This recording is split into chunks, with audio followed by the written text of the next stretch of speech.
A Escola Superior de Educação do Instituto Politécnico de Leiria é o mais antigo estabelecimento de ensino superior do distrito, iniciando as suas atividades letivas em 85-86.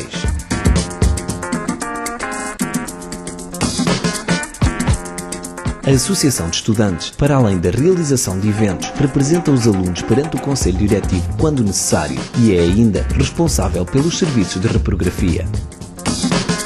Os serviços académicos são responsáveis pelas áreas de intervenção relativamente aos alunos, como no caso de matrículas, inscrições e diplomas.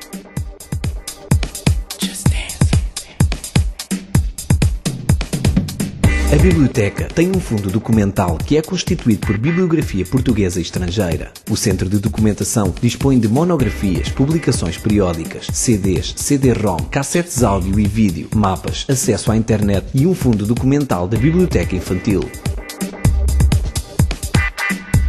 O Centro de Recursos Multimédia dispõe de diversos meios e materiais audiovisuais para apoio às aulas e a outras atividades da escola, como Laboratório de Recursos Multimédia, Estúdio de Rádio, Estúdio de Televisão com regis áudio, vídeo e ilhas pós-produção, sala de visionamento e área reservada para depósito e requisição de equipamento.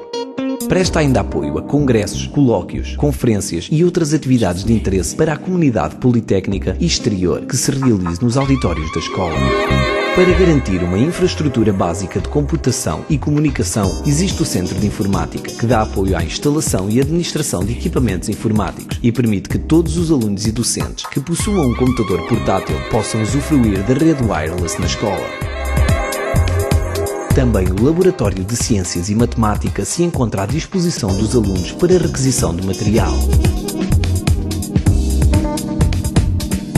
Fundamental é o Gabinete de Relações Públicas e Cooperação Internacional, que promove a imagem da escola e estabelece as relações internacionais. A par deste gabinete, existe também o Gabinete de Projetos, que atua na execução e acompanhamento de novos projetos institucionais.